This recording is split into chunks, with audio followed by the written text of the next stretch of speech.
John has been large. As those close to John will know well, despite his Irish Catholic upbringing, John's own understanding and appreciation of the world was free from any religious framing. In order to be true to John's own integrity in this, at the request of the family, this memorial event therefore also has no religious framing. It is not a service in the standard sense of the word. And as part of the recognition of that, the family has asked that I anchor it, both as master of the college and as someone who myself knew and loved John. There will, however, be some religious music, which John loved very much. And later in the running order, we will sing a hymn together, Be Thou My Vision, to a classic Irish hymn tune. We're here to honour and to celebrate a life that has been well lived, very well lived, and that leaves a wonderful legacy behind. There are very many of you who could have spoken at this event, and had space allowed, we would have loved to have included more. But there will be a chance to share memories and to swap stories over refreshments in the college dining hall afterwards, and we do hope that you'll be able to stay for that. A couple of notes about the programme. The opening work is from contemporary Scottish composer James Macmillan. Our director of music, Quentin Beer, has included this in the programme since John loved Macmillan's work. The Sumpsian, They That Go Down to the Sea in Ships, is a regular inclusion in Evensong, a service which, setting aside its religion, John really enjoyed. And the Rachmaninoff, Mendelssohn and Elgar all reflect John's love of romantic music. Although this is not a service, we will not applaud after each work, but I will invite you all to show our collective appreciation for the music at the very end. Most of the programme will now run without further introduction, and so the choir now begins our collective act of remembrance for John O'Connor with O Radiant Dawn by James Macmillan.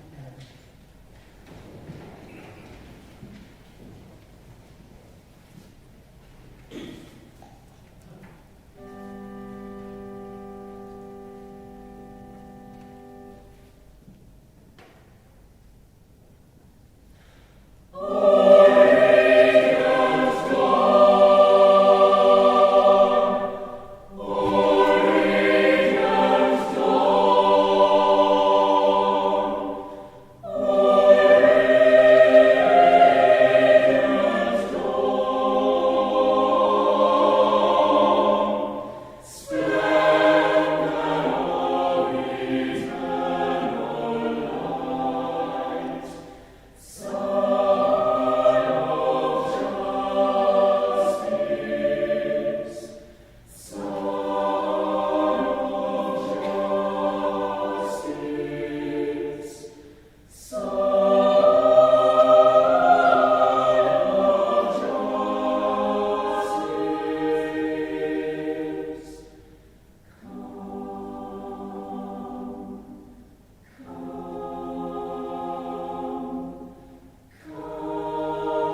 My title is John and Gemma O'Connor. Can one imagine someone at one and the same time more highly intelligent and more lovable than John O'Connor? Or for that matter, than Gemma? Those are rhetorical questions. John first recommended himself to Gemma when she worked for Aer Lingus in Dublin, and he refused some discount to which he thought he was not entitled. He had at once proved himself thereby a man of honour as well as of charm. Then, according to Simon, he invited her out to lunch rather than dinner. How sophisticated could one guess? For several years, the Meyer Hartings lived opposite the O'Connors in Portland Road. John was very clever with his hands, geschickt, as the Germans say, and his getting our son's electric train to work was far more needed than was my advice about medieval popes and emperors across the road. John was always very shrewd about what was going to happen in the world. Early in 1972, he saw that house prices would soon rise steeply. At that time, Cullen House, a fine Georgian mansion a few miles outside Oxford, came on the market. And as Gemma said to me, everyone Irish would like to live in a Georgian house. Thinking that they could pay for it by renting out some of the innumerable bedrooms to undergraduates for a few years, John went into a building society and asked for a huge mortgage. My belief is that he would have got it had he not had an Irish accent. John indeed spoke with a beautiful and gentle Irish brogue. It was like the soft rains mentioned in old Irish blessings. That John was an outstanding engineer was proved by the artificial knee. It took off, and it made him comparatively well-to-do. He became what I call a manorial Don. That is, the O'Connors moved out of bourgeois Portland Road into the manor house of Pennington Warwick. There soon followed a boat in the south of France. All this sat well on them, for they were very hospitable, Gemma a superb cook, very generous, including to the college, and totally unshowy. John and Gemma were marvellous company together.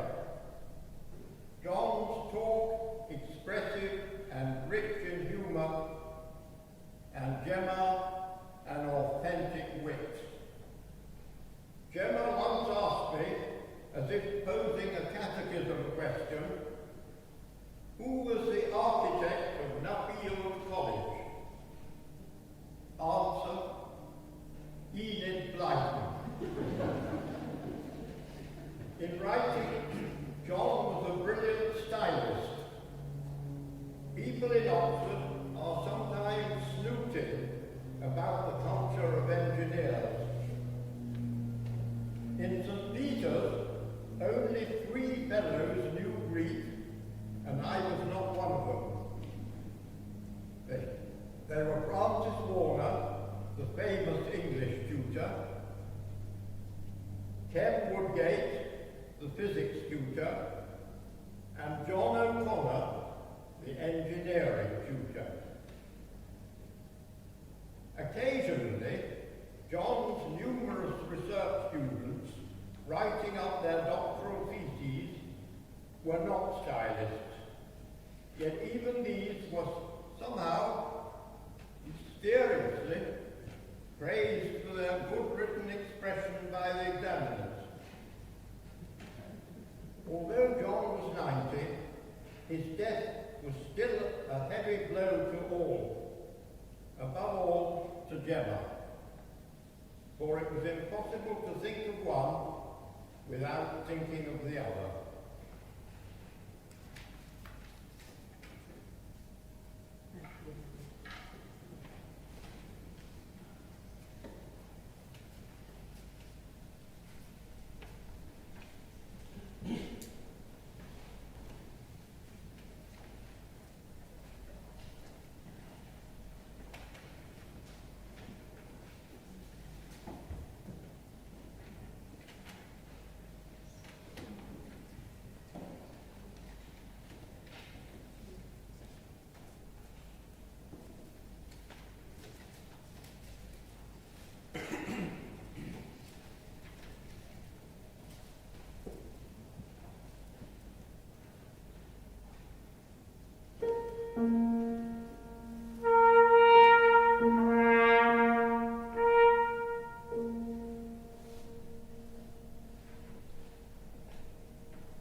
John in the early 1990s, so I don't know in detail what he did before that. I do, however, know that he started working in the engineering department here in 1964, and at that stage was interested in mechanical jobs. At a similar time, John Goodfellow, a surgeon from the Nuffield Orthopaedic Centre, wanted to study the hip joint. He contacted the head of the engineering department, who suggested he should meet with John. And this was the beginning of an extremely successful collaboration. Initially, they studied the hip and gained important insights into how this ball and socket joint function. Having sorted the hip, they moved on to the knee, a more interesting and complicated joint. They found that the knee was similar to the hip in that it was based on ball and socket joints. However, there are two ball and socket joints, and the sockets formed by the meniscus are mobile. This was the early days of knee replacement, which at that stage did not function well. But John's therefore came up with the idea of using ball and socket design for a knee replacement, with the socket being a mobile bearing. They undertook laboratory experiments to optimize the design. I gather these experiments went on late into the night and were often helped with cigarettes and whiskey. They then started implanting the device. Actually, there was one problem before they could start, and that was, what would it be called? John Goodfellow was adamant it would be called the John Goodfellow, or the Goodfellow and O'Connor, and John O'Connor was adamant it would be called the O'Connor and Goodfellow, and they couldn't agree. So the compromise solution was to call it the Oxford knee. Remarkably, next year we will celebrate the 50th anniversary of the first implantation of the Oxford knee. So when they started using the Oxford knee, they found it only worked reliably if all the ligaments in the knee were normal, and observed that in these circumstances the disease was usually confined to one part of the knee. They therefore started implanting a single device in knees with normally functioning ligaments, and the device came to be known as a partial knee replacement. As well as developing the knee, John studied in great detail how the knee worked, both in the laboratory and with mathematical models. I believe his understanding of how the knee works still provides the best explanation of this. When John Goodfellow retired, the Johns encouraged me to continue the development of the Oxford knee with them and with other Oxford knee surgeons. It was an interesting dynamic. Both Johns were extremely polite, yet had strong and frequently contradictory views as to how to proceed. Fortunately, we were always able to agree a way forward. We developed a method of implanting the Oxford knee through a small incision. This resulted in a more rapid recovery with decreased risks and better functional outcomes. John bullied me into collecting data on our patients, and I'm pleased we did this as it provided information about potential problems and allowed us to address these issues. We introduced instructional courses for surgeons. For some surgeons, the highlight of the course was John explaining the biomechanics of the knee. We also steadily improved the surgical instrumentation and technique, and also improved the implant fixation. The Oxford knee is now the most widely performed partial knee replacement, and nearly 2 million have been implanted worldwide. The Oxford knee is also featured in a book as one of the great medical discoveries from Oxford. John's contribution, I believe, has been immense. Due to the development of the Oxford knee, he has directly helped millions of patients with knee arthritis, and I know that there are a number of people here who have actually had the Oxford knee. His studies of the knee have also resulted in improvements in other types of knee replacement and other knee treatments. He supervised and taught many engineers and clinicians, and a number of these have told me what a profound influence he had on their lives. On a more personal note, Dee and I have for many years enjoyed John and Gemma's company and generous hospitality. One of our happiest memories was of sailing in the boat, the yacht we heard about, off on tea, with Gemma steering and John in control, sorting everything else out. We will miss him, his insights and arguments, and his generosity and kindness.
here representing not just myself, but generations of engineers who had the privilege of being taught by Professor John O'Connor, or JJ as we knew him.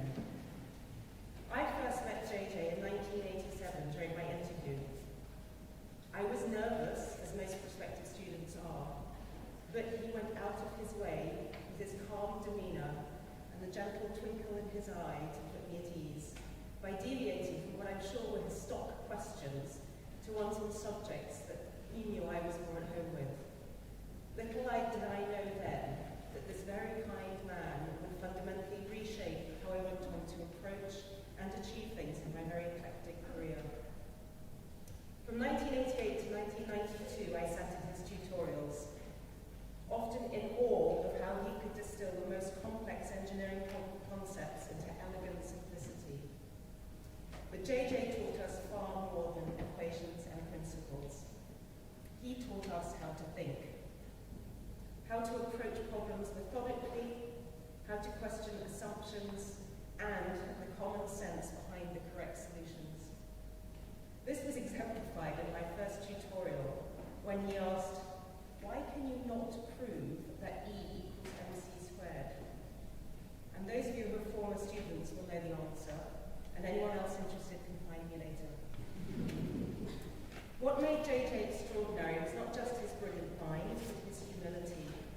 He never sought the spotlight and never boasted of his achievements. Instead, he delighted in ours, not just our engineering successes. He was always interested in the various sports successes of his students as well, which in my time included the stroke of the blue boat. JJ wanted us to have a full education here. He and Gemma took us to plays. I remember particularly, I think it was Exiles by James Joyce, which I don't believe that any of my cohort would have seen if it wasn't for you.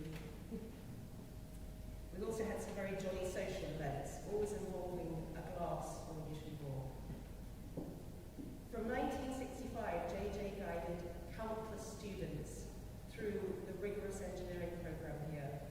Yet he somehow managed to make each of us feel that our journey mattered to him personally. He knew when to challenge us and when to guide us, and when to simply let us find our own way through the problem. Or, as Kempton reminded us at the engineering dinner last night, when to tell the odd pompous student that they were spouting rubbish, which is saying in strong terms like that. I saw JJ often in the last 12 years or so as we played our part in supporting Mark and Tom, who fantastically reintroduced engineering back to St. Peter's after a decade of absence. And although the years have passed since my student days, he remembered specifics about my studies and asked thoughtful questions about my career. That was John, always genuinely interested and always fully present. Those of us gathered here today represent different eras of St. Peter's College. We entered those tutorial rooms in different decades, from different backgrounds and with different aspirations. But we do share a common thread. We were all taught to think by him. The impact of a truly great teacher extends far beyond the classroom. It shapes careers, influences decisions, and ultimately helps determine the kind of people that we become. John's influence ripples through the products that we've designed, the companies that we've built, the students that we've taught, and the problems that we've solved. In engineering, we often speak of legacy in terms of physical items that endure for generations, but I think one of John's most enduring isn't made of alloy or concrete. It's built from the minds that he helped form and the way of thinking that he instilled in us. As we remember him today, let us carry forward his modest approach, his calm wisdom, and that twinkle in his eye that always lightened the room. Thank you, JJ, on behalf of all of your students across the decades. We are part of your legacy, and we will strive to make it one worthy of your remarkable influence.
15 years ago, a very striking brown hat arrived in the office, together with a grin that became a smile.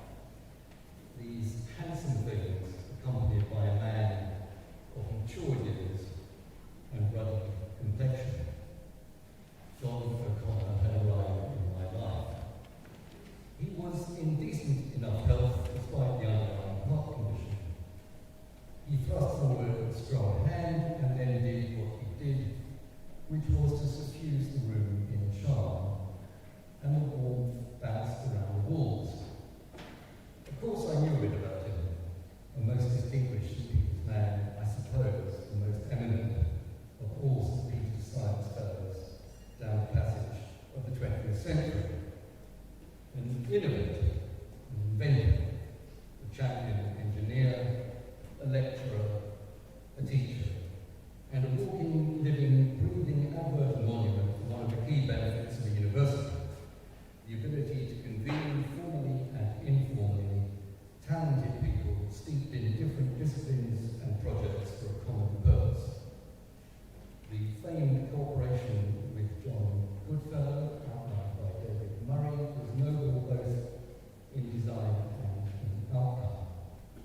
It seems gratifyingly to have been lubricated and facilitated by Oxford Pass. And thus, the Oxford Knee was born, and with it, the alleviation of intense pain for many, including, as it happens, my mother.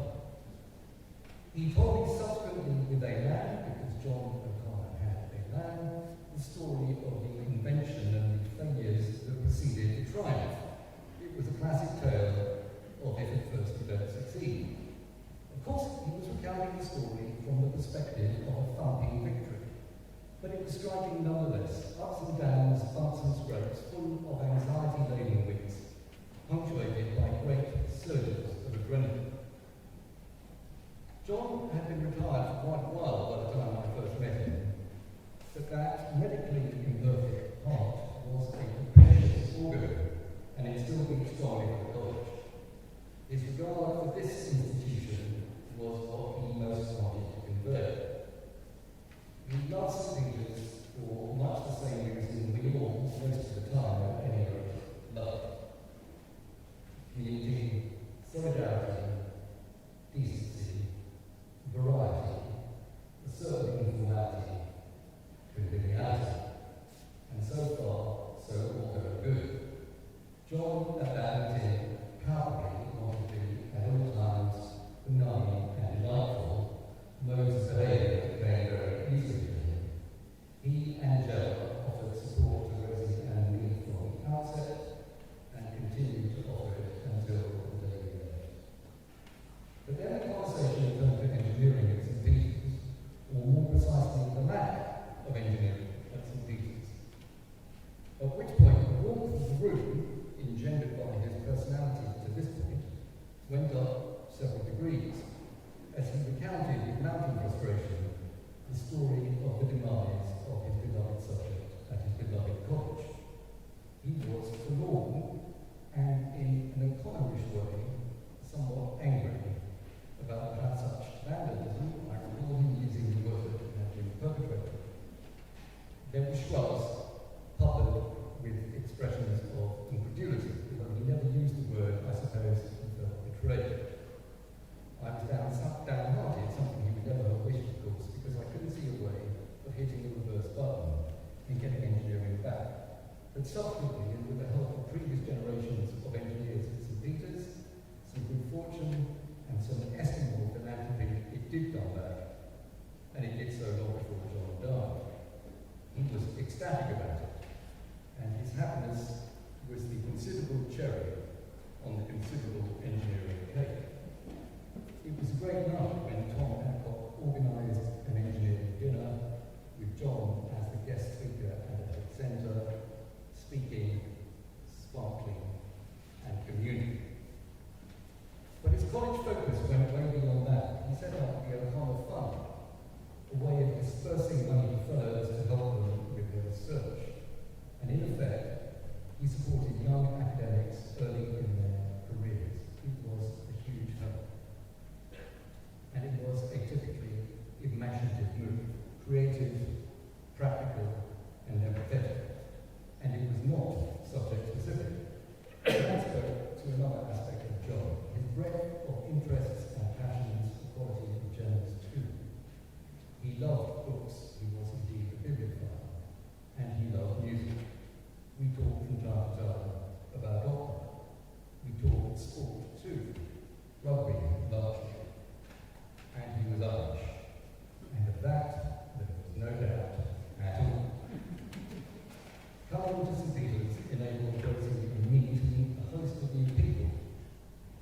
sorts of people from those I knew from my previous career.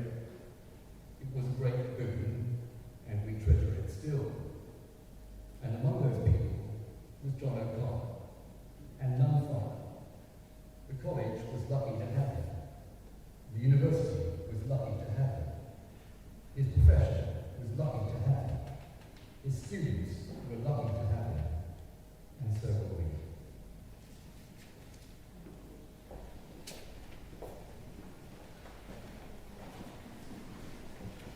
Those who are able are now invited to stand for the hymn, Be Thou My Vision.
last night, and thank you to them for sharing their memories, I was struck by the way in which they spoke of John as a tutor who took a palpable delight in the elegant solution. The Oxford Knee is clearly in itself an elegant solution to a significant and life-debilitating problem. And it was a solution that John continued to work on well beyond so-called retirement. Gemma tells me that in fact he never lost interest in refining and improving the model as the pool of lived experience from patients came back to enrich the data set iteratively. And not only were John's solutions elegant, but of course John himself was an elegant man. An elegant man who knew how to wear a jaunty hat with aplomb, and who also found the best possible and indeed the most elegant solution to the question of how best to live one's life by deciding to couple his two Gemmas. And indeed, as a young man selling his golf clubs in order to be able to afford to buy her a ring in order to seal that important deal. And together, of course, John and Gemma made a partnership that was not only elegant, though it certainly was that, but also joyful. And it has been a very happy thing for the life of the college that their shared generosity and hospitality has been enjoyed by many generations of students and colleagues here. Thank you, Gemma. John was also of that generation that knew swathes of poetry by heart, and so was able to take delight in being able to draw on and share the cadences of favourite passages at the drop of a hat. Emily tells me that her father loved Shakespeare, and that one of his favourite standalone passages that he would recite was Portia's speech about the quality of mercy. It's a difficult play, but a wonderful passage, and said something of John's deep humanity in how we choose to live with each other on this earth is hinted at in his enjoyment of it. In memory of John's power of recitation, I offer you its opening. The quality of mercy is not strained. It droppeth as the gentle rain from heaven upon the place beneath. It is twice blessed. It blesses him that gives and him that takes. 'Tis mightiest in the mightiest. It becomes the throned monarch better than his crown. His sceptre shows the force of temporal power, the attribute to awe and majesty, wherein doth sit the dread and fear of kings. But mercy is above this sceptred sway. It is enthroned in the hearts of kings. It is an attribute of God himself. And earthly power doth then show like as God's, when mercy seasons justice. Before we close, perhaps we might reflect that those of us here have all had the privilege of having had a bit of JJ in our lives. And in his ongoing quest to find elegant solutions to real-world problems, in his spirit of adventure, in his love of music and theatre and poetry, in his tremendous support for young people, in his great generosity and distinctive human twinkle, and in his modestly expressed sense that we should try to live mercifully with each other as fellow human beings. There is so much of John O'Connor's life